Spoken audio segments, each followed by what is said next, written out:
You can see my screen now.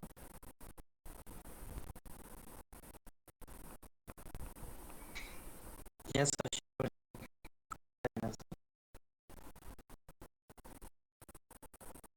Okay ji, so आज हम lesson start करेंगे जिसमें हम एक्सप्रेशन स्टेटमेंट्स और ऑपरेटर्स के बारे में बात करेंगे. Many of these things are you already know, so we will be breezing through all this.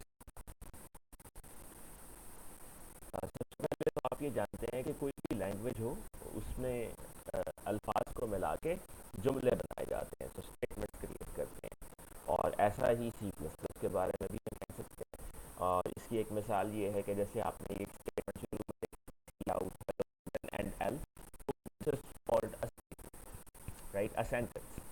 और जैसे इंग्लिश लैंग्वेज में आमतौर पे आप किसी सेंटेंस को एंड डॉट कर इस्तेमाल करते हैं, इसी तरीके से हम ये कह सकते हैं कि आम स्टेटमेंट को क्लोज करने के लिए हम सेमीकोलन का इस्तेमाल करते हैं. जब आप एक स्टेटमेंट कंप्लीट करते हैं तो आपके पास ये आज़ादी होती है कि आप अगली स्टेटमेंट को वहीं से शुरू करते हैं. जैसे आप यहाँ देख रहे हैं कि आपने एक सी आउट स्टेटमेंट और उसके बाद एक स्पेस डाल के आपने अगली स्टेटमेंट भी वहाँ पे लिख दी, जैसे आप आम लैंग्वेज में करते हैं. लेकिन हम बेहतर बनाने के लिए और रीडेबिलिटी को इम्प्रूव करने के लिए ऐसा आमतौर पे करते नहीं हैं. हम एक सेमी कॉलन डाल के जब एक स्टेटमेंट को क्लोज करते हैं तो अगली स्टेटमेंट हम आमतौर पे अगली लाइन पे लिखते हैं. फिर हमारे पास एक ऑप्शन ये भी होती है कि हम एक स्टेटमेंट को मल्टीपल लाइन्स के ऊपर लिखना चाहें तो लिख सकते हैं. So sometimes statements gate long, तो उन स्टेटमेंट्स को आप मल्टीपल लाइंस पे लिखना चाहें तो लिख सकते हैं. आमतौर पे एक जो हमारे पास ऑप्शन होती है वो ये होती है कि हम ये बैक स्लैश का इस्तेमाल करते हैं, एस्केप सीक्वेंस का इस्तेमाल करते हैं एक स्टेटमेंट जब हम मल्टीपल लाइंस के ऊपर स्प्रेड करना चाहते हैं. और एक और बात उसमें ये मिसाल के तौर पे अगर आप ये लिखते हैं हेलो वर्ल्ड, हेलो वर्ल्ड एक नेचुरल है. अगर आपको स्टेटमेंट को ब्रेक करना है तो किसी ऐसी जगह पे ब्रेक करें जहाँ कोई एक टोकन कंप्लीट हो रहा हो. मिसाल के तौर पे आप सी आउट और ये इंसर्शन ऑपरेटर के बाद अगर इसको ब्रेक कर दें फेयर एनफ, लेकिन ध्यान से ब्रेक करना कोई मुनासिब ऑप्शन नहीं होगी. हेलो वर्ल्ड कंप्लीट आप डालकर उसको ब्रेक कर दें so that will be acceptable. Okay, फिर हमारे पास कुछ स्टेटमेंट्स के ब्लॉक भी होते हैं. जैसे हमने बहुत ज़्यादा मिसाल तो मेन की सूरत में देखी, a group of statements indicating that they belong together, right. तो मेन फंक्शन के अंदर हमने कर्ली ब्रैकेट इस्तेमाल किया था, तो वो सारा का सारा जो कर्ली ब्रैकेट्स के अंदर हमने लिखा था वो मेन फंक्शन की बॉडी बन जाती है. और ऐसा ही काम हम जब इफ स्टेटमेंट्स का और लूप्स वगैरह का इस्तेमाल करते हैं तो तब भी ऐसा ही करते हैं कि हम ब्रैकेट्स के अंदर उनको इनक्लोज कर देते हैं अगर स्टेटमेंट्स एक से ज़्यादा. जैसे आपको यहाँ दो स्टेटमेंट्स हैं और आपने उनको ब्रैकेट्स के अंदर इनक्लोज किया, वो we can call that these are group of statements और अ ब्लॉक ऑफ स्टेटमेंट्स. तो इक्वलिटी ऑपरेटर है, इसके बारे में भी आप जानते हैं कि जो सिंगल इक्वल साइन है इसका मतलब लैंग्वेजेस के अंदर असाइनमेंट होता है, राइट. हम आमतौर पे इसको इक्वल के तौर पे पढ़ते हैं लेकिन ये इक्वल नहीं होता, दिस इज असाइनमेंट, राइट. मिसाल के तौर पे आप एक वेरिएबल क्रिएट करते हैं इंट डेज इन वीक और उसको आप 7 असाइन कर देते हैं. इसका मतलब बुनियादी तौर पे ये है कि जो लेफ्ट हैंड साइड पे कोई कंटेनर है उसको राइट हैंड साइड की वैल्यू असाइन कर दी जाए, ठीक है. सो आप यूँ कहिए replaces the value contained by the operand to the left. अब डेज इन वीक में अगर कोई पहले वैल्यू है तो वो रिप्लेस हो जाएगी, नहीं है और ज़ाहिर है आमतौर पे आप वेरिएबल क्रिएट करें तो गार्बेज वैल्यू तो वहाँ पे होती ही है, ठीक है. So replaces the value contained by the operand to the left by that on the right. तो राइट पे जो वैल्यू होगी उसको लेफ्ट को असाइन कर दिया जाता है. ओके, हम इनको एल वैल्यू और आर वैल्यू भी कहते हैं. L value often refer to memory location and R value often are the very content of the memory location. तो मतलब ये आमतौर पे वेरिएबल का नाम जो होता है ये किसी मेमोरी लोकेशन को इंडिकेट कर रहा होता है, जबकि राइट साइड पे जो चीज़ होती है वो इवेल्यूएट होकर किसी कह लें कि वैल्यू में फॉर्म हो रही होती है. और हम ये कह सकते हैं कि all L values can be R values but not the vice. यानी ऐसा हो सकता है कि आप जो राइट हैंड साइड है उसमें भी आपके पास कोई एक्सप्रेशन ही हो लेकिन ऐसा नहीं हो सकता कि आपके पास कोई वैल्यू है तो आप उसको कोई और चीज़ असाइन कर रहे हैं। मिसाल के तौर पे you can never do like this 7 equal days in week, तो आप ज़ाहिर है एक वैल्यू लिटरल को आप एक एक्सप्रेशन की वैल्यू असाइन नहीं कर सकते।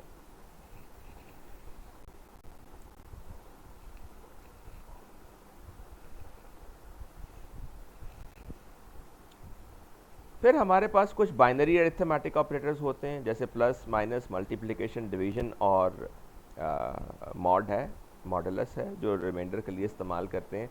और हम आप इन तमाम ऑपरेटर्स को इस्तेमाल करना जानते हैं। रिमाइंडर ऑपरेटर के बारे में आप बता सकेंगे, can anyone tell what does this mod operator do?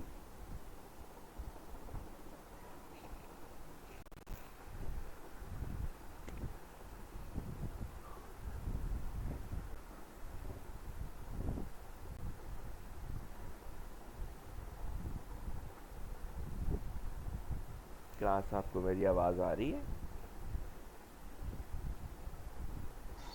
Yes sir, आ रही है सर, आप बता दें। Does anybody know about this remainder operator or not? Have you ever used it?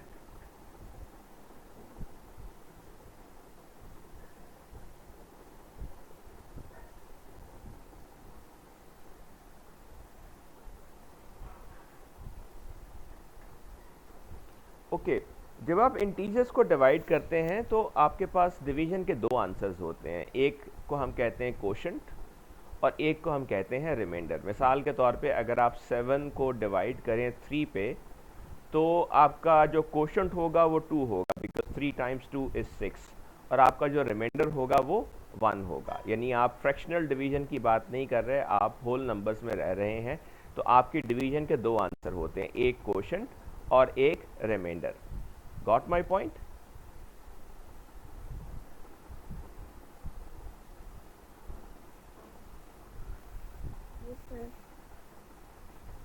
Yes sir. Okay, so अगर आप ये सिंपल फॉरवर्ड स्लैश इस्तेमाल करते हैं इंटीजर्स के साथ, तो ये आपको डिवीजन में कोशंट प्रोवाइड करता है। और अगर आप मॉड इस्तेमाल करते हैं तो ये आपको रिमाइंडर प्रोवाइड करता है। मिसाल के तौर पे अगर आप 7 डिवाइड बाय 3 करते हैं इस फॉरवर्ड स्लैश के साथ, तो उसका जवाब होगा 2, द क्वोशंट इज 2। और जबकि आप 7 मॉडुलस ऑपरेटर के साथ 3 लिखते हैं, अगर 7 मॉड 3, उसका जवाब होगा 1, बिकॉज जब आप 7 को 3 पे डिवाइड करते हैं तो 3 टाइम्स 2 6, और उसमें से एक सब्ट्रैक्ट करें तो आपको एक रिमाइंडर के तौर पे मिलता है उसके अंदर, राइट?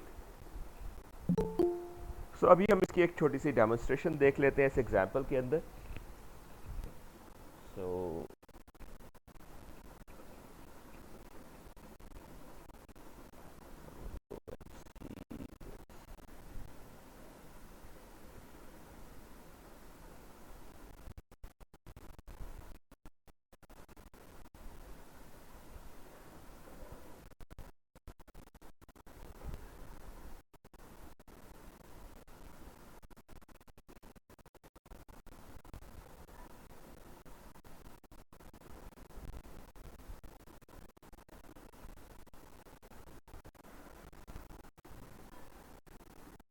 इन दिस प्रोग्राम हमसे कहा गया है कि दो number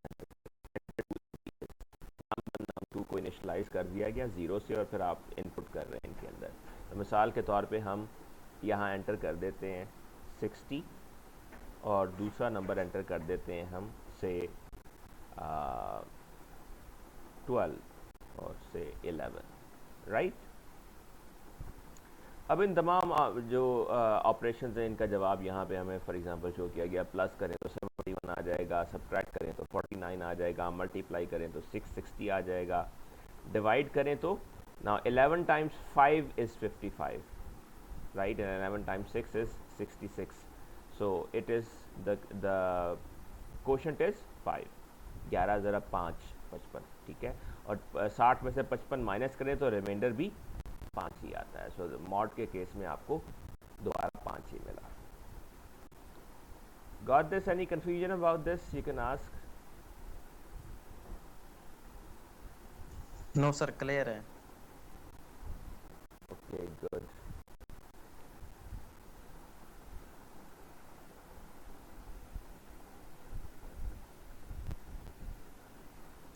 next is the use of increment and decrement operators. Increment और डिक्रीमेंट ऑपरेटर्स भी आपने शायद इस्तेमाल किए होंगे, बहुत कॉमन इस्तेमाल किए जाते हैं। आप प्लस प्लस को इस्तेमाल कर सकते हैं एक ऐड करने के लिए, और माइनस माइनस को इस्तेमाल कर सकते हैं एक सब्ट्रैक्ट करने के लिए from the present value of the operand. ठीक है, इसको भी हम एग्जांपल को यहीं जाकर देखते हैं सो दैट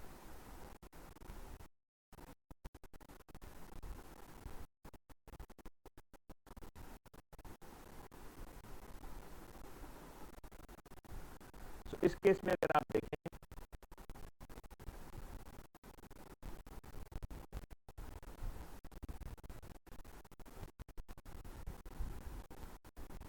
तो हमने एक वेरिएबल लिया स्टार्ट वैल्यू, उसको असाइन कर दिया 101।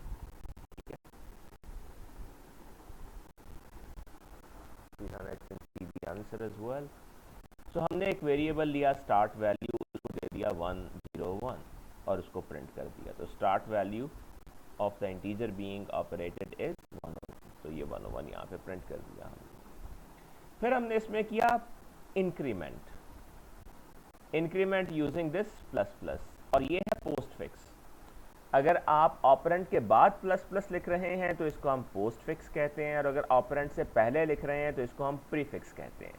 ठीक है, अच्छा, प्रीफिक्स और पोस्ट फिक्स में फ़र्क ये है कि अगर आप पोस्ट फिक्स इंक्रीमेंट इस्तेमाल कर रहे हैं और आप इसकी वैल्यू किसी और वेरिएबल को असाइन कर रहे हैं, तो पहले वैल्यू इस्तेमाल की जाएगी, बाद में उसमें इजाफा किया जाएगा। यानी इसकी पहली वैल्यू है 101, तो पहले ये 101 पोस्ट फिक्स इंक्रीमेंट को असाइन कर दिया जाएगा और बाद में स्टार्ट वैल्यू को बढ़ा के 102 कर दिया जाएगा। राइट, सो यू सी कि जब आप प्रिंट करते हैं result of post fix increment और आप पोस्ट फिक्स वेरिएबल को प्रिंट करते हैं तो इसमें 101 ही प्रिंट होता है, जबकि आप after post fix start value को जब प्रिंट करते हैं तो स्टार्ट वैल्यू 102 आती है।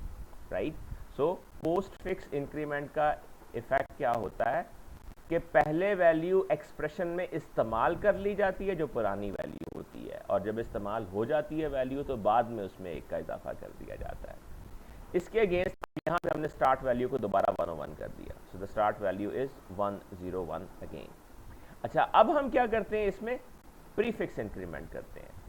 प्रीफिक्स इंक्रीमेंट के केस में क्या होता है कि पहले वैल्यू में इजाफा किया जाता है, बाद में उसको एक्सप्रेशन में इस्तेमाल किया जाता है। यानी प्रीफिक्स के केस में स्टार्ट वैल्यू को पहले 101 से बढ़ा के 102 कर लिया जाएगा, फिर प्रीफिक्स को 102 ही असाइन किया जाएगा। सो इस केस में जब आप प्रीफिक्स को प्रिंट करते हैं तो 102 प्रिंट होता है और ज़ाहिर वैल्यू भी 102 ही है एज सच। राइट, और यही चीज़ डिक्रीमेंट के साथ भी हमने यहाँ पे डेमोन्स्ट्रेट की है। डिक्रीमेंट के केस में हम दोबारा देखते हैं, स्टार्ट वैल्यू को हम दोबारा 101 कर देते हैं और अब हम पोस्ट फिक्स डिक्रीमेंट करते हैं। पोस्ट फिक्स डिक्रीमेंट का इफेक्ट ये होगा कि पहले वैल्यू इस्तेमाल हो जाएगी, यानी पोस्ट फिक्स डिक्रीमेंट वेरिएबल को 101 ही मिल जाएगा और स्टार्ट वैल्यू बाद में 100 हो जाएगी। So you see postfix decrement 101 और स्टार्ट वैल्यू 100। फिर आपने दोबारा स्टार्ट वैल्यू को 101 कर दिया और अब आपने किया प्रीफिक्स डिक्रीमेंट। प्रीफिक्स के केस में पहले वैल्यू इस्तेमाल होगी, प्रीफिक्स के केस में पहले वैल्यू में डिक्रीमेंट होगा और फिर वैल्यू इस्तेमाल होगी। तो अब स्टार्ट वैल्यू को 101 से कम होके 100 हो जाएगी और प्रीफिक्स डिक्रीमेंट वेरिएबल को भी 100 ही मिलेगा। तो यू सी के प्रीफिक्स डिक्रीमेंट वेरिएबल को प्रिंट करें तो भी 100 ही है और जो स्टार्ट वैल्यू है वो भी 100 ही है। Any confusion in this example? No sir. Okay, so this is postfix increment, this is prefix decrement। so पहले लिखा है तो prefix कहलाएगा, बाद में लिखा है तो postfix कहलाएगा। ठीक है, और दोनों का इफेक्ट हम ऑलरेडी डेमोन्स्ट्रेट कर चुके हैं। The effect of using postfix और prefix operator is negligible for standalone statement। यानी अगर आप उस वैल्यू को किसी एक्सप्रेशन में इस्तेमाल नहीं कर रहे, किसी और वेरिएबल को असाइन नहीं कर रहे, तो उस केस में आप प्रीफिक्स लिखें या पोस्टफिक्स लिखें, इट डजंट रियली मैटर। वो वैल्यू में एक का इजाफा या एक की कमी कर देगा और उसका कोई और इफेक्ट नहीं होगा। फिर हमारे पास इक्वलिटी ऑपरेटर्स हैं। इक्वलिटी में आप जानते हैं कि एक तो हमने असाइनमेंट ऑपरेटर की बात की थी, तो जो इक्वलिटी ऑपरेटर है वो डबल इक्वल के साथ हम इस्तेमाल करते हैं, राइट। और इसी तरीके से एक्सक्लेमेशन के साथ अगर सिंगल असाइनमेंट ऑपरेटर डालें तो वो नॉट इक्वल चेक कर रहा होता है। तो बुनियादी तौर पे इक्वलिटी ऑपरेटर्स क्या करते हैं कि लेफ़्ट हैंड साइड और राइट हैंड साइड्स की वैल्यू को कंपेयर करते हैं। अगर दोनों वैल्यूज़ इक्वल हों तो वो ट्रू रिटर्न करते हैं, वरना फॉल्स रिटर्न करते हैं। तो वो आपको एक बुलियन वैल्यू रिटर्न करते हैं based on the outcome of the evaluation of the expression that you are doing. तो लेफ्ट हैंड साइड और राइट हैंड साइड की वैल्यूज़ बराबर हैं तो ट्रू, वरना फॉल्स। मिसाल के तौर पे आप एक वेरिएबल ले रहे हैं पर्सन एज और उसको आपने 20 असाइन कर दिया। फिर आप कहते हैं person age is equal to 20, right. अब इसका जवाब ट्रू आएगा या फॉल्स आएगा? जो कि इस केस में 20 ही है तो इसका जवाब ट्रू आएगा, तो ये बूल चेक इक्वलिटी इसको ट्रू असाइन हो जाएगा। इसी तरीके से person age not equal 100, this will also be true, और आपका जो वेरिएबल चेक इन इक्वलिटी है इसको भी इस केस में ट्रू असाइन हो जाएगा, right.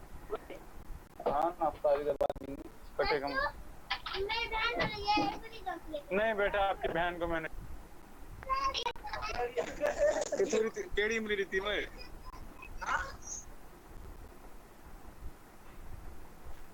Okay, next is relational operators. Relational operators भी बिल्कुल इक्वलिटी ऑपरेटर्स की तरह ही इस्तेमाल किए जाते हैं। आप जानते हैं हमारे पास less than, greater than, less than equal और ग्रेटर दैन इक्वल, ये तमाम ऑपरेटर्स दस्तियाब हैं, राइट। सो मिसाल के तौर पे अगेन आप पर्सन एज को 20 असाइन करते हैं और आप कहते हैं person age less than 100, yes it is true. Person age greater than 100, this is false. Person age less than और equal to 20, this is true. Person age greater than or equal to 20 is also true, and person age greater than or equal to 100 is false.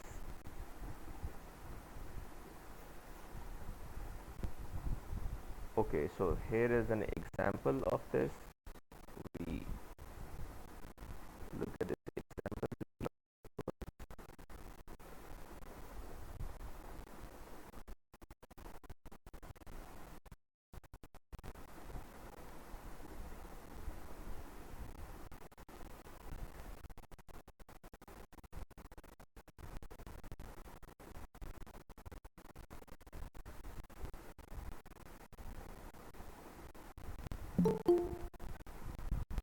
So we run this.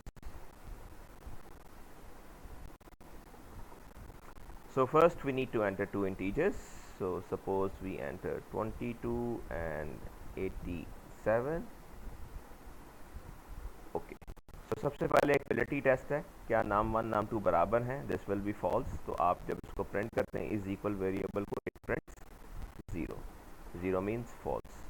क्या नाम 1 और नाम 2 not equal हैं, तो जी बिल्कुल ये equal नहीं है, तो ये आपको ट्रू दे देता है। फिर क्या नाम 1 नाम 2 से बड़ा है, दैट इज़ फॉल्स। क्या नाम 1 नाम 2 से छोटा है, दैट इज़ ट्रू। और फिर क्या नाम 1 नाम 2 से बड़ा या उसके बराबर है, दैट इज़ फॉल्स। और क्या नाम 1 नाम 2 से छोटा या उसके बराबर है, तो that is true, right. So you simply used all these relational comparison operators to see the outcome of the comparison of the left hand side and right hand side. So everything is okay in this example as well?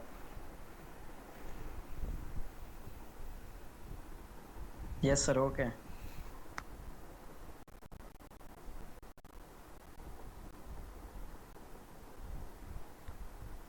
और ये बात भी I hope आप जानते होंगे, हमने पहले भी शायद की थी, कि सिर्फ ज़ीरो एक ऐसी फिगर है जो फॉल्स को इंडिकेट करती है। Anything other then zero is true.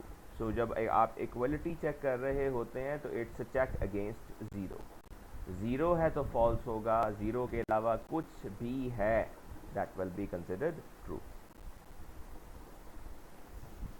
So आम तौर पे इनका जो बेहतर इस्तेमाल होता है रिलेशनल ऑपरेटर्स का तब होता है जब हमें डिसीजंस करने होते हैं, ख़ास तौर पे जब हम आगे इफ स्टेटमेंट्स के बारे में और लूप्स के बारे में बात करेंगे तो हम इनका बेहतर इस्तेमाल तो वहाँ पे देख सकेंगे। इसी तरीके से हमारे पास लॉजिकल ऑपरेटर्स भी हैं, ठीक है। लाइक नॉट है जो यूनरी ऑपरेटर है। नॉट क्या करता है कि अगर ऑपरेंट फॉल्स है तो ट्रू कर देता है, ट्रू है तो फॉल्स कर देता है। इसी तरीके से हमारे पास एंड है। एंड आप जानते हैं कि सिर्फ तब ट्रू होता है जब दोनों ऑपरेंट्स ट्रू हों। जब ऑपरेंट 1 भी ट्रू है तो और ऑपरेंट 2 भी ट्रू है तो ये रिजल्ट में ट्रू देगा, वरना दोनों में से कोई एक फॉल्स है या दोनों फॉल्स है तो ये फॉल्स देगा। इसी तरीके से आपके पास एक और ऑपरेटर भी होता है। और ऑपरेटर जो है वो दोनों में से कोई एक भी ट्रू हो तो ट्रू देता है, लाइक ट्रू फॉल्स के केस में भी ट्रू, फॉल्स ट्रू के केस में भी ट्रू, और ट्रू ट्रू के केस में भी ट्रू। सिर्फ फॉल्स फॉल्स के केस में ये फॉल्स देता है। और एक हमारे पास ऑपरेटर एक्सक्लूसिव और भी होता है। एक्सक्लूसिव और जो है वो जनरली बिट वाइज ऑपरेटर है, और वो आपको ट्रू देता है जब दोनों ऑपरेंट्स जो है वो उनकी वैल्यूज़ मुख्तलिफ हों। दोनों की वैल्यूज़ सेम हो तो वो फॉल्स देता है, दोनों की वैल्यूज़ डिफरेंट हो लाइक ट्रू फॉल्स या फॉल्स ट्रू, तो उस केस में ट्रू देता है, वरना फॉल्स फॉल्स के केस में भी फॉल्स और ट्रू ट्रू के केस में भी फॉल्स देता है। Here we demonstrate the use of and or। इस एग्जाम्पल के अंदर हम and और को देखते हैं कि ये कैसे काम करते हैं।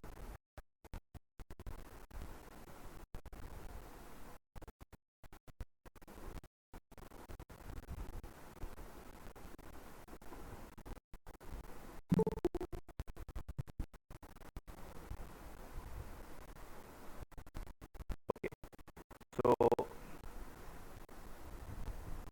we've been asked to input two values, enter true true और फॉल्स फॉर टू ऑपरेंड्स। हमें 1 और 0 एंटर करना है, तो हम फर्ज करें कि 1 और सपोज 0 एंटर करते हैं, ठीक है। तो 1 0 का एंड फॉल्स आएगा और 1 0 का और ट्रू आएगा, राइट। अगर हम दोनों वैल्यूज ट्रू पास कर दें लाइक 1 and 1, तो it will give us true for both. और अगर हम दोनों फॉल्स पास कर दें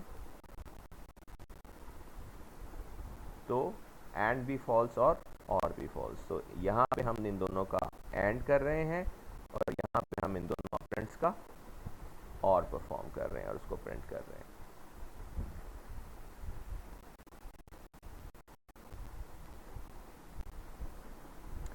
So here is another example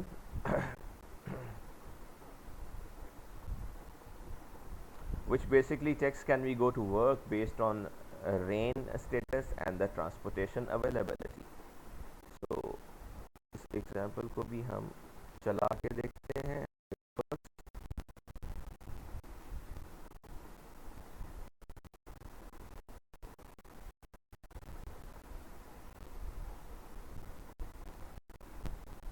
okay, अब ये एग्जाम्पल आपसे दो वैल्यूज एक्सपेक्ट कर रही है। One is the Boolean is raining, जिसको आपने इनिशलाइज करवाया फॉल्स से, और दूसरा बसेस फ्लाई, क्या बसेस चल रही हैं, उसको भी आपने फॉल्स से इनिशलाइज करवाया। आप यूज़र से इनपुट लेते हैं इसके अंदर। तो सपोज पहला सवाल पूछा जाता है, use boolean values to answer the questions. Is it raining? We say yes it is raining. Then it says, do you see buses on streets? We say, yes, we see buses on streets. Right? अच्छा, अब ये दो values हमने enter कर दिया। अब आगे देखते हैं, हमने इफ़ कंडीशंस का इस्तेमाल किया हुआ, ऑल्दो हम इनके बारे में डिटेल में तो आगे चल के पढ़ेंगे, बट हमने यहाँ कंडीशन क्या लिखी है, if is raining and no buses fly, यानी बारिश हो रही है और बसेस नहीं चल रही, तो ये मैसेज प्रिंट किया जाएगा, you can not go to work, right. हम ऐसे करते हैं इसको, सॉरी,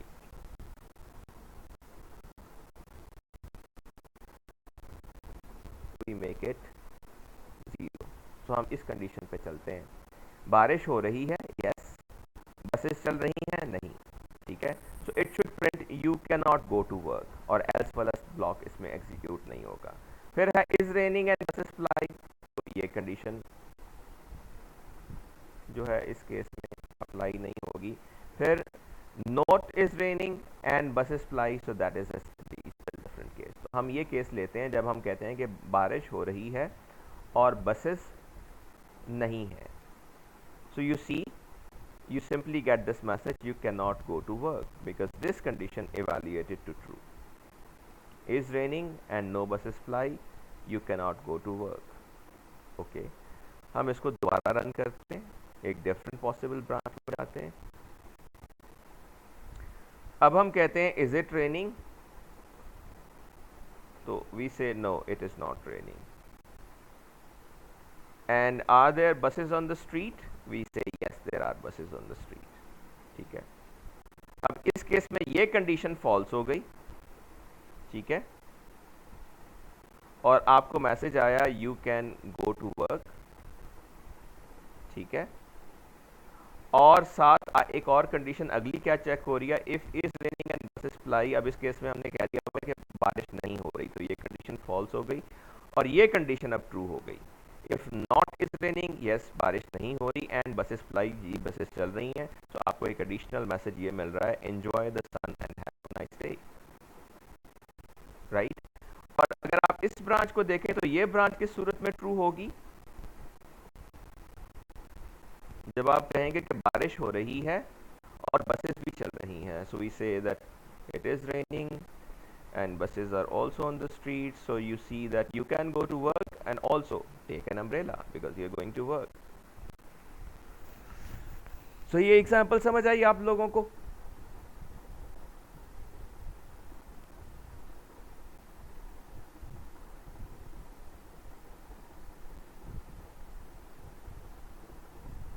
जी सर आ गई।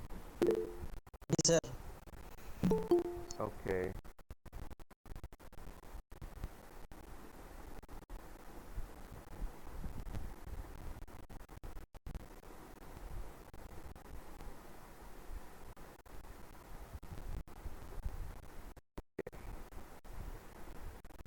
So let's move on here.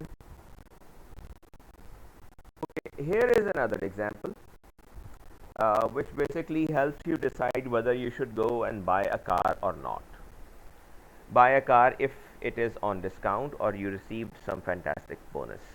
तो हम इसमें और ऑपरेटर का इस्तेमाल करते हैं और हम यूज़र को रिकमेंड करते हैं कि अगर गाड़ी पर डिस्काउंट है या आपको कोई बहुत अच्छा बोनस मिला है तो आप गाड़ी ख़रीदने के बारे में सोच सकते हैं, वरना शायद आपको अभी थोड़ा सा इंतज़ार कर लेना चाहिए।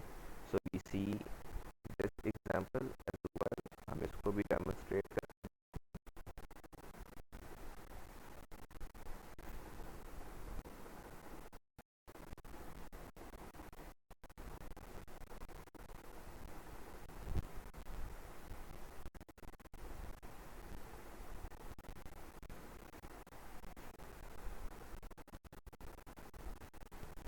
Again, you have these yes no answers.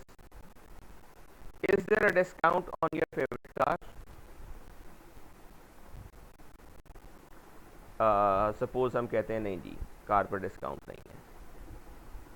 फिर it asks did you get a fantastic bonus? हम कहते हैं जी हमें बोनस मिला है।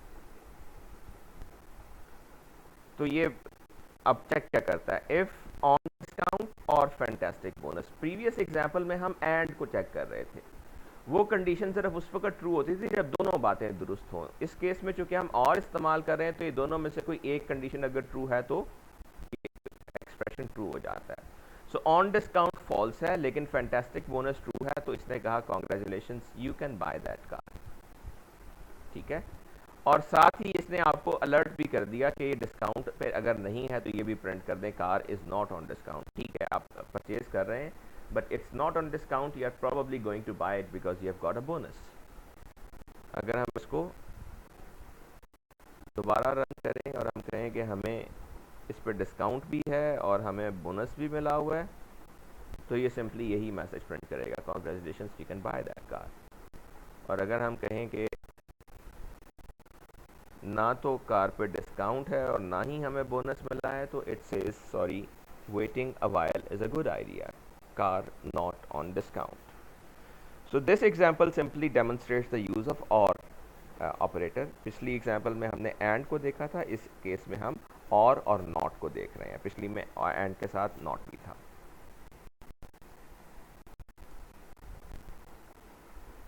ओके, उसके बाद हमारे पास ये तो थे लॉजिकल ऑपरेटर्स, फिर हमारे पास बिट वाइज ऑपरेटर्स होते हैं।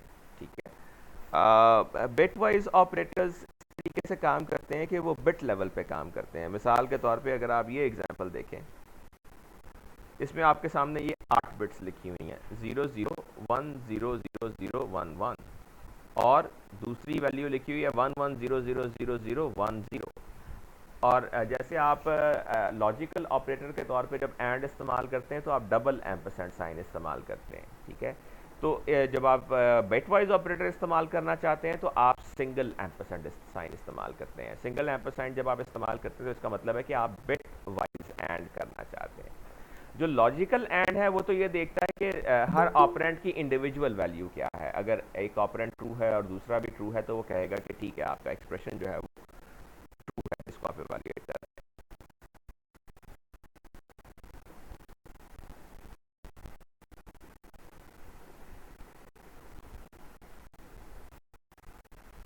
ओके, इस केस में अब आप इसको बिट वाइज कंपेयर करेंगे, यानी पहली बिट का पहली बिट के साथ और एंड होगा, दूसरी बिट का दूसरी के साथ। सो 1 0 विल बी 0, 0 1 विल बी 0, फिर 1 0 विल बी 0, फिर आगे 3 0 हैं, यहाँ भी 3 0 हैं तो वो भी 0 हो जाएंगे। यहाँ जाके आपको 1 एंड 1 मिलता है, तो आपको रिजल्टेंट में नज़र आ रहा है कि इन तमाम में सिर्फ वो बिट्स ट्रू होंगी जहाँ दोनों ऑपरेंड्स की कॉरेस्पॉन्डिंग बिट्स 1 है, वरना ये 0 होगा सारा, right. So did you understand what bitwise operator means?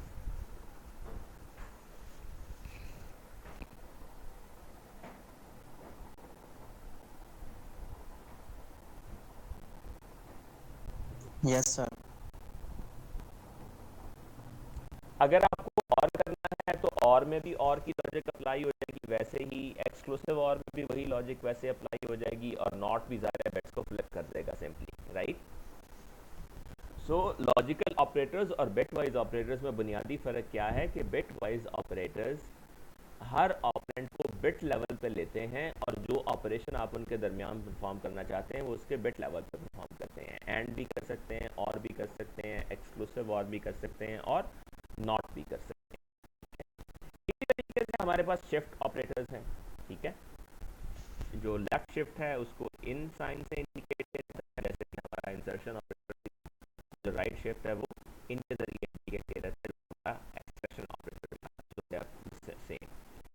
Okay, usually left shift multiply with 2 and right shift divides by 2.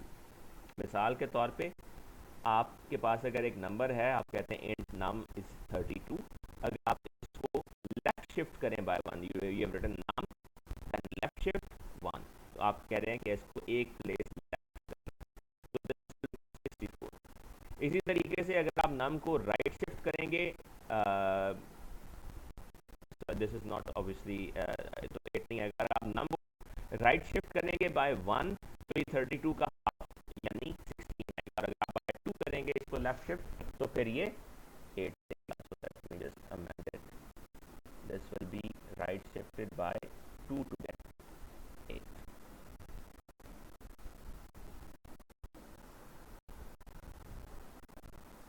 अच्छा, इसकी भी एक डेमोन्स्ट्रेशन हम देख लेते हैं, left shift and right shift.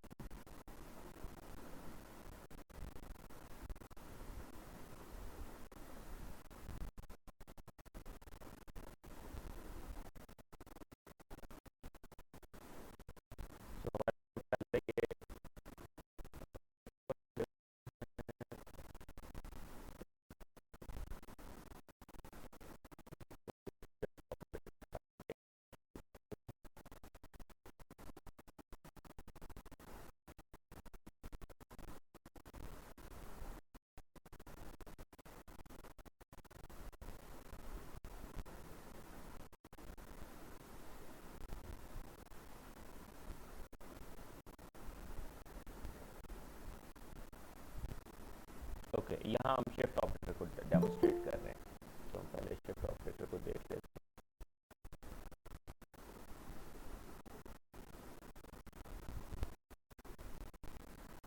तो सबसे पहले आप एक नंबर इनपुट करते हैं, ठीक है। तो हम एक अप्रोप्रिएट नंबर इनपुट कर लेते हैं, सपोज हम कहते हैं कि 64 हमने किया, ठीक है। अब आपने क्या किया, हाफ नंबर किया, आपने इसको राइट शिफ्ट किया तो ये हाफ हो जाना चाहिए नंबर, ठीक है। आपने इसको राइट शिफ्ट किया बाय 2 तो ये क्वार्टर हो जाना चाहिए, लेफ्ट शिफ्ट किया बाय 1 तो ये डबल हो जाना चाहिए, और लेफ्ट शिफ्ट किया बाय 2 तो इसको 4 टाइम्स हो जाना चाहिए, ठीक है। अब हम देखते हैं क्वार्टर में क्या प्रिंट हुआ। क्वार्टर नंबर में 64 का क्वार्टर प्रिंट हुआ, यस इट इज़ 64 फॉर 16। फिर हाफ में हाफ प्रिंट हुआ, यस इट इज़ प्रिंटिंग 32। और फिर डबल में डबल प्रिंट हुआ 64 का, यस इट इज़ 64। और फिर क्वाड्रुपल में 4 टाइम्स प्रिंट हुआ इसका, yes it is 256, right. So did you get this?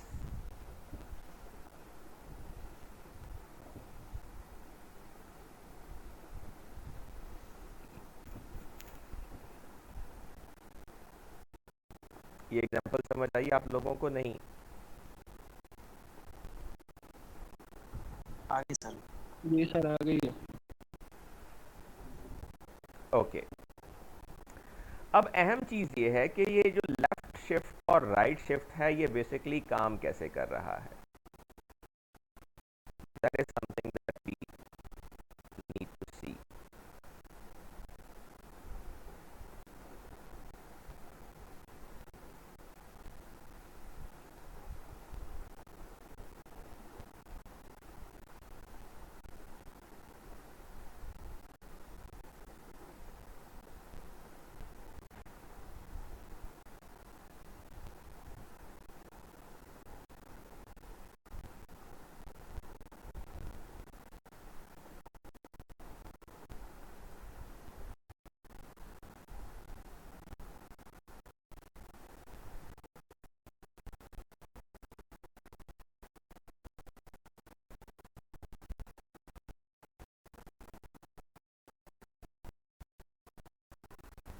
Can you tell me कि अगर हमने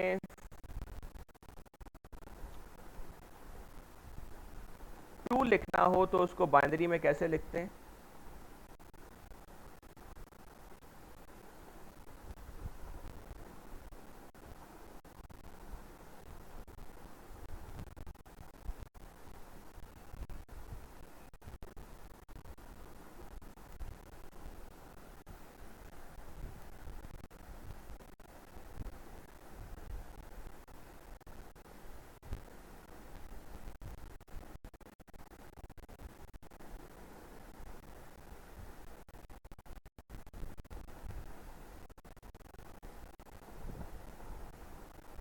कल तक जवाब दे देंगे कोई?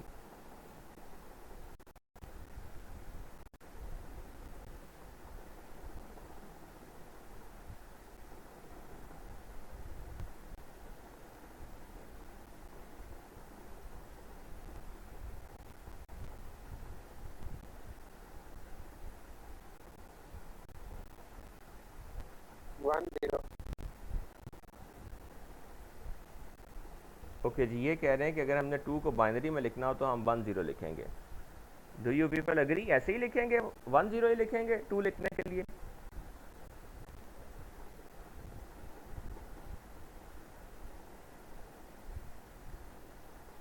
यस सर ऐसे लिखेंगे। Yes sir. आपको आइडिया है कि आप एक डेसिमल नंबर को बाइनरी में कैसे कन्वर्ट करते हैं?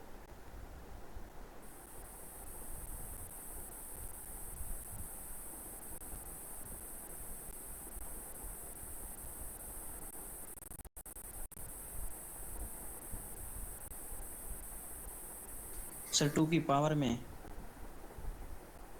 ना I am just asking whether you people really know it कि आपको क्या इसका तरीका आता है कि एक डेसिमल नंबर को अगर आपको बाइनरी में कन्वर्ट करना है उसका तरीका आपको आता है? एक बाकायदा डिवीजन के ज़रिए आप ये काम कर सकते हैं? ओके, अच्छा अब मुझे ये बताइए कि अगर हमने 4 लिखना हो तो कैसे लिखेंगे?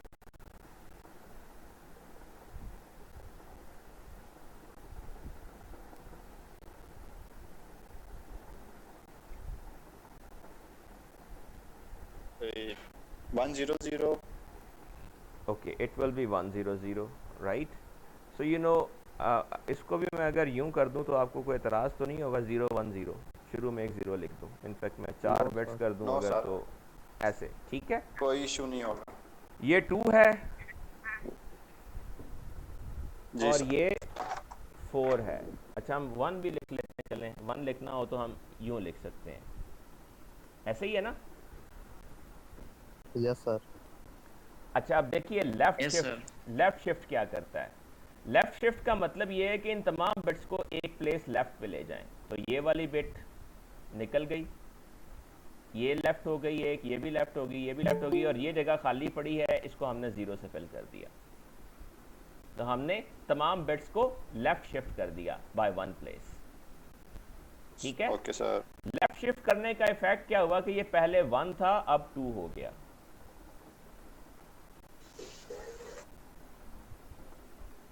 राइट? Yes, sir. इसी तरीके से अगर हम इसको लेफ्ट लेफ्ट शिफ्ट करेंगे तो ये नीचे वाली वैल्यू बन जाएगी, तो ये 2 है 4 हो जाएगा। That's how it happens. जो लेफ्ट शिफ्ट है वो मल्टीप्लिकेशन यूं करता है। इसी तरीके से अगर हम राइट शिफ्ट करें, ठीक है, इसको मिसाल के तौर पे हम राइट शिफ्ट कर दें तो ये डिवाइडेड बाय 2 हो जाएगा, ये 0 यहाँ से निकल जाएगा, ये वैल्यू राइट शिफ्ट हो गई, तो ये पहले 2 था अब 1 रह गया। सिमिलरली अगर हम 4 को राइट शिफ्ट करेंगे तो ये भी 2 से डिवाइड हो जाएगा, ये 2 रह जाएगा। Right? So this is just to demonstrate के left shift division by 2, left shift जो है वो मल्टीप्लिकेशन बाय 2 क्यों करता है। अगर 2 टाइम शिफ्ट कर दें तो मल्टीप्लिकेशन बाय 4 क्यों करता है, और सिमिलरली राइट शिफ्ट जो है वो हमें डिवीजन का फेवर।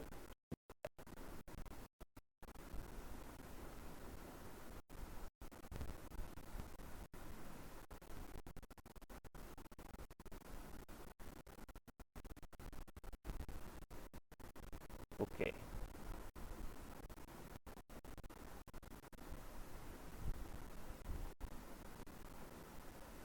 इसी तरीके से अगर हम एक एग्जाम्पल, टाइम क्या हुआ है?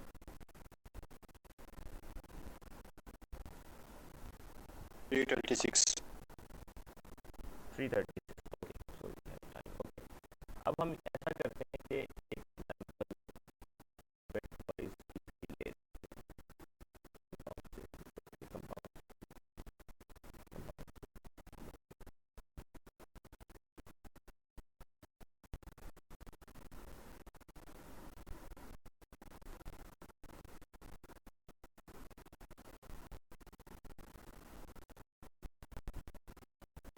नेक्स्ट इज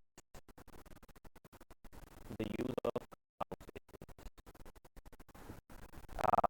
अगर आपके पास दो नंबर्स हैं, नम 1 is equal to 2 and num 2 is 5, तो आप अगर यूँ लिखें नम 1 प्लस इक्वल नम 2, तो इसका मतलब क्या होगा?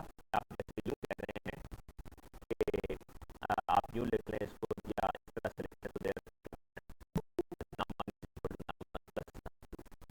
ठीक है, आपने नोटेशन इस्तेमाल की होगी, इसको हम कंपाउंड असाइनमेंट ऑपरेटर कहते हैं।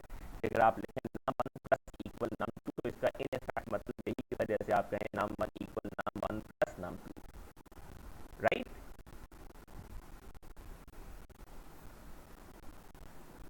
तो आप इस तरीके से ये कंपाउंड स्टेटमेंट्स मेजॉरिटी ऑपरेटर के साथ इस्तेमाल कर सकते हैं, लाइक प्लस के साथ कर सकते हैं, माइनस के साथ, multiplication, division, mod, left shift, right shift, bit wise and, bitwise or bit wise के साथ आप ये कंपाउंड ऑपरेटर इस्तेमाल कर सकते हैं।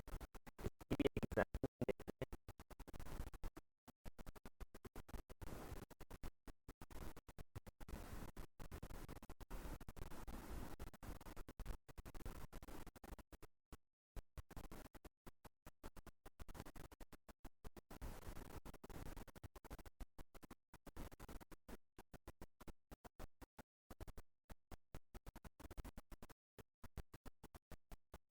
Now we see this example that has some lessons first.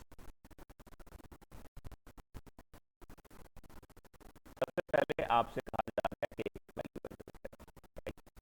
तो we have to value when you put a value in there. So हम फर्स्ट करें कि इसके अंदर 20 एंटर कर देते हैं।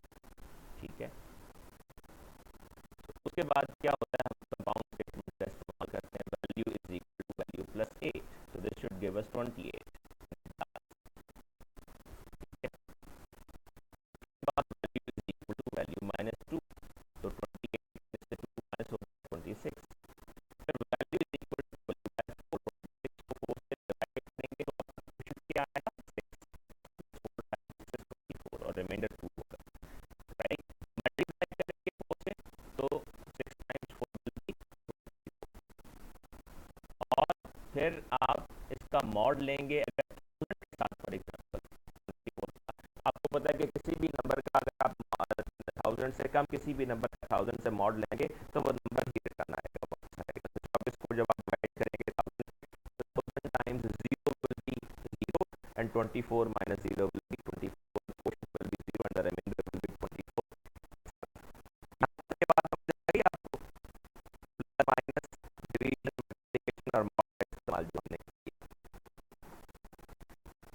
Yes, sir. उसके बाद हम क्या करते हैं कि लेफ्ट शिफ्ट करते हैं बाय 1, ठीक है। तो लेफ्ट शिफ्ट करते हैं तो ज़ाहिर डबल हो जाता है, becomes 48। और फिर उसको राइट शिफ्ट करते हैं बाय 2, तो जब 48 को राइट शिफ्ट करेंगे बाय 2 तो ये 2 नहीं बल्कि 4 से डिवाइड होगा तो it will become 12। ये भी ठीक हो गया? जी सर। अच्छा, उसके बाद है बिट वाइज ऑपरेशन। सबसे पहले तो मुझे ये बताइए कि ये जो आपके सामने एक फिगर लिखी हुई है 0x55, can you read this and understand this, कि इसका क्या मतलब है?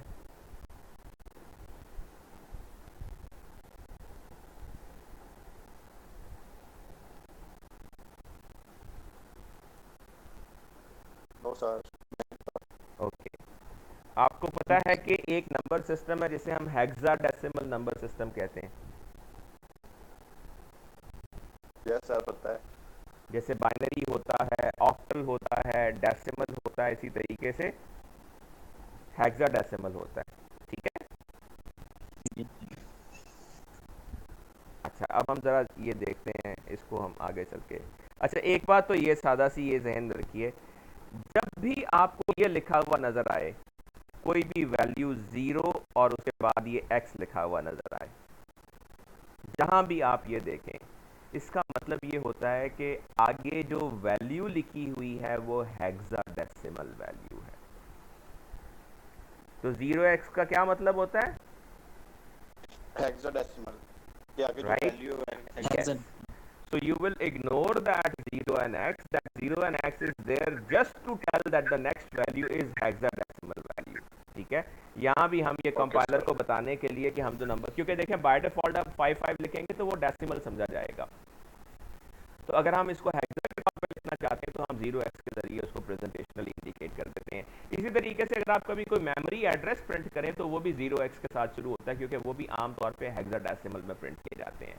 अच्छा, ये बात भी हमें मालूम है कि कोई भी नंबर किसी भी नंबर सिस्टम में कन्वर्ट किया जा सकता है। मिसाल के तौर पे आप बाइनरी को हेक्साडेसिमल लिख सकते हैं, हेक्साडेसिमल को बाइनरी में लिख सकते हैं, डेसिमल को हेक्सा में लिख सकते हैं, डेसिमल को बाइनरी में भी लिख सकते हैं, राइट। यानी नंबर्स को एक फॉर्म से, एक नंबर सिस्टम से दूसरे नंबर सिस्टम में कन्वर्ट किया जा सकता है। अब मैं आपको बताता हूँ कि आप एक हेक्साडेसिमल नंबर को रीड कैसे करते हैं, बिकॉज दिस इज इम्पोर्टेंट। आपको कभी भी 0x देखकर परेशान नहीं होना चाहिए, इट्स वेरी सिंपल। सबसे पहले तो हम कहते हैं जी 0 1 2 3 4 5 6 7 8 9, ये नंबर हम जानते हैं कि डेसिमल सिस्टम में होते हैं और ये हेक्साडेसिमल में भी ऐसे ही होते हैं। अच्छा, नंबर सिस्टम जो डेसिमल सिस्टम है वो 9 पे ख़त्म हो जाता है। 9 के बाद फिर आप इन सिंबल्स को दोबारा इस्तेमाल करना शुरू कर देते हैं, यानी 1 0 आ जाता है, 1 1 आ जाता है।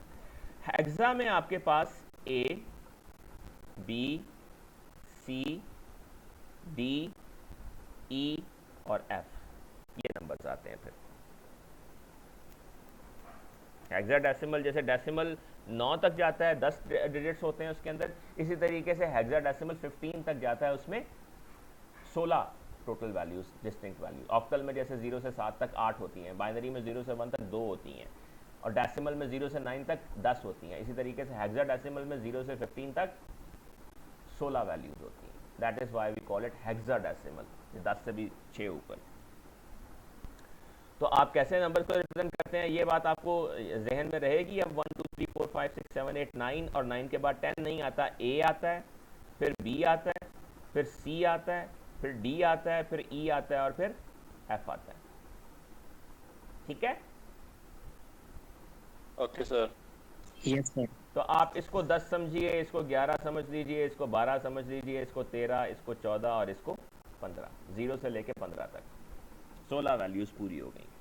अच्छा, अब हम इनकी कन्वर्जन की बात करते हैं। अब देखिए जो 4 बिट्स है ना, लाइक जो 16 आपने वैल्यूज रिप्रेजेंट करनी है, अगर मैं लिखूं 1 1 1 1, आप बता सकते हैं इसका डेसिमल इक्विवेलेंट क्या है?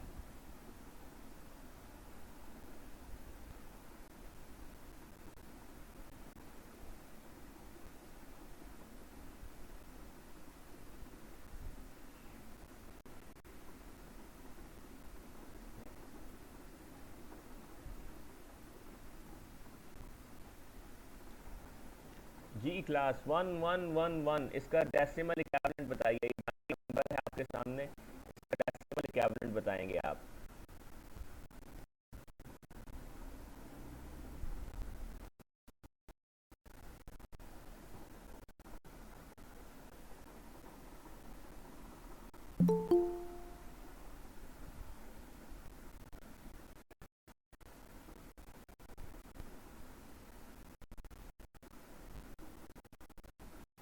पंद्रह सर। ओके 15। 15। 15 कैसे आया? जो सर 15 है। हम यूं करते हैं,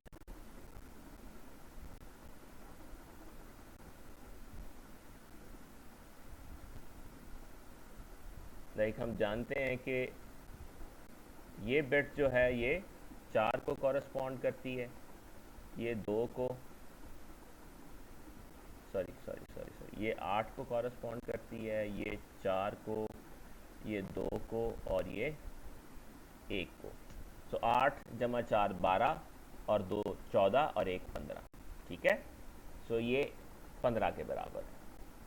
अब हेक्साडेसिमल में चूंकि आप 15 डिफरेंट वैल्यूज रिप्रेजेंट कर रहे होते हैं, लिहाजा हेक्साडेसिमल का हर एक डिजिट 4 बिट्स में समाता है, ठीक है। इसका मतलब क्या है कि अगर मेरे सामने ये वैल्यू है, मेरे सामने वैल्यू थी 0x55, ठीक है। इसको अगर मैं बाइनरी में लिखना चाहता हूं तो सबसे पहला काम ये करें, 0x मिटा दें और दोनों के लिए 4-4 बिट्स रख लें।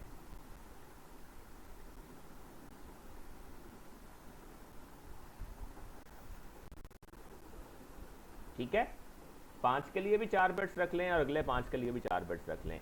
चूंकि ये एक हेक्सा वैल्यू 4 बिट्स को रिप्रेजेंट कर सकती है, तो इसीलिए इसमें रिप्रेजेंटेशन बड़ी आसान हो जाती है और शॉर्ट हो जाती है।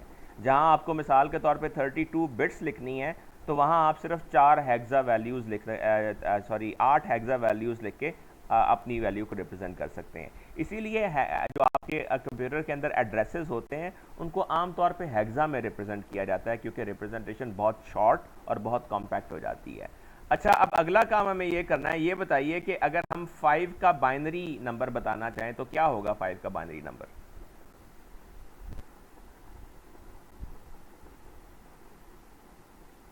वन 125 है सर। बेटा 5 की बाइनरी वैल्यू क्या होगी? 0101। यस, इट विल बी 0101, और जाहिर है अगर एक 5 की है तो उसकी भी 0101 ही होगी, ठीक है। तो जो हमारा नंबर था 0x55, उसको हमने बाइनरी में लिख लिया ऐसे 01010101, ठीक हो गया। Okay sir. तो अब आपके सामने अगर कभी भी 0x लिखा हो तो आपने उसको देखकर परेशान नहीं होना, इट्स वेरी सिंपल। उसके आगे जितने भी डिजिट्स लिखे हैं हर डिजिट को 4 बिट्स के अंदर आप लिख लेंगे। लाइक अगर यहाँ लिखा हो 1 मजीद, इस 1 का कोड क्या होगा? 0001, यानी 4 बिट्स उसको देनी है आपने। अगर वो सिर्फ 1 है तो शुरू में 0 लगा देंगे आप, ठीक हो गया। Yes sir. Yes sir. Okay, अगला काम हमें क्या करना है? अब अगर हम अपनी एग्जांपल को देखें कि जो वैल्यू वैल्यू है जो इस वक्त है 12, ठीक है, वैल्यू इज 12, तो 12 का एंड करना है और करना है इसके साथ,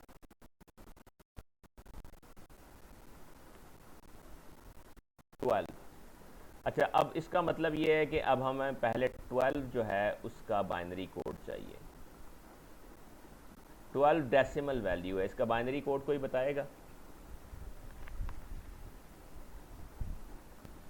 1100। 1100 और 4 0 शुरू में लगा दूं, इतराज तो नहीं है आपको? No sir. ठीक हो गया जी। अब इनका हमने करना है bitwise and, bitwise or. Bitwise or का मतलब ये है कि जहां भी कोई एक बिट 1 होगी तो जवाब 1 आएगा वरना 0 आएगा। तो 0 0 0 1 0 1 और 0 का और क्या आएगा? 0 सर। और एंड नहीं कह रहे हैं हम। और के केस में कोई एक भी ट्रू हो तो ट्रू होता है।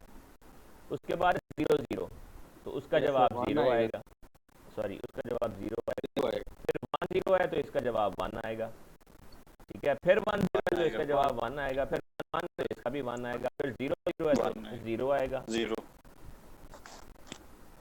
और फिर 1 0 है तो 1 0 है तो फिर 1 आएगा। यानी दोनों में से कोई एक भी 1 हो तो जवाब 1 आएगा, दोनों 0 हो तो 0 आएगा वरना 1 आएगा, ठीक है, ओके। अब ये जो वैल्यू हमारे सामने आई है ये अगेन बाइनरी वैल्यू है, इसका डेसिमल बताएगा कोई?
आएगा सर जी।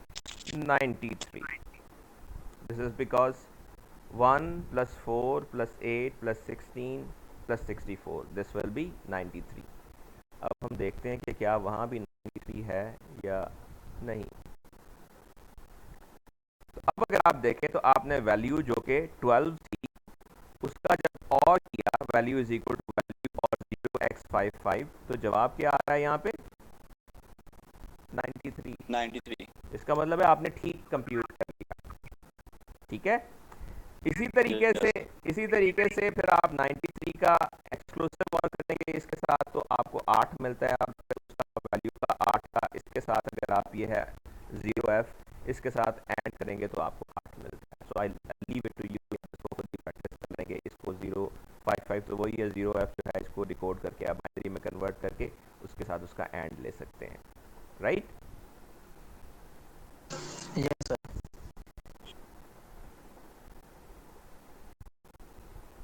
सो हम कंपाउंड असाइनमेंट ऑपरेटर इस तरीके से इस्तेमाल कर सकते हैं। मेन चीज़ आपको ये बताना थी कि अगर आप num1 प्लस इक्वल num2 लिखें तो इसका इन प्रैक्टिस मतलब ये होता है कि आप लिख रहे हैं num1 equal to num1 plus num2। तो एक कंपाउंड असाइनमेंट जो है वो C++ हमें मुहैया करती है इन ऑपरेशंस को शॉर्ट फॉर्म में लिखने के लिए। सो ये एग्जांपल हमने देख लिया। फिर हमने साइज ऑफ के बारे में पहले भी बात की थी। That size of basically looks like a function, but it isn't really a function. It is actually an operator which is used to tell the size of various data types or variables that we are using in our programs. Size of का असल advantage हमें तब होता है जब हम इस्तेमाल करते हैं डायनामिक मेमोरी को। डायनामिक मेमोरी एलोकेशन अभी तक हमने नहीं की, अभी तक हम स्टैटिक मेमोरी ही एलोकेट कर रहे हैं। डायनामिक मेमोरी के बारे में हम बात करेंगे जब हम पॉइंटर्स और रेफरेंसेस पर जाएंगे, तो तब साइज़ ऑफ जो है वो हमें मेमोरी का साइज़ गेट करने में काफ़ी हेल्प करता है। इस केस में अगर आप देखें तो ये बहुत सारा एग्जांपल है जिसमें एक एरे डिक्लेयर किया जिसमें 100 इंटीजर्स हैं, ठीक है, उसको 0 से इनिशियलाइज कर दिया। अगर आप एक साइज प्रिंट करेंगे इंटीजर डेटा टाइप का, तो आपको पता है 4 बाइट्स होता है। अगर आप इस एरे का साइज प्रिंट करेंगे तो ये चूंकि 100 इंटीजर्स पर मुश्तमिल है, तो ये आपको 100 ज़रब 4 400 बाइट्स बताएगा। अगर आप इनमें से एक वैल्यू का प्रिंट करेंगे size, like my number that 0, तो वो एक इंटीजर है तो उसका साइज फिर 4 बाइट्स ही होगा। We have already demonstrated the use of size of operator, so I hope it is pretty simple for you. Operator precedence का टेबल जो है काफ़ी एग्जॉस्टिव, इसमें से बहुत से ऑपरेटर्स ऐसे हैं जिनके बारे में अभी आप अवेयर नहीं हैं। उनको आप जब आप पॉइंटर्स को इस्तेमाल करते हैं, क्लासेस को इस्तेमाल करते हैं, तब आप देखते हैं। लेकिन लाइक जो जनरल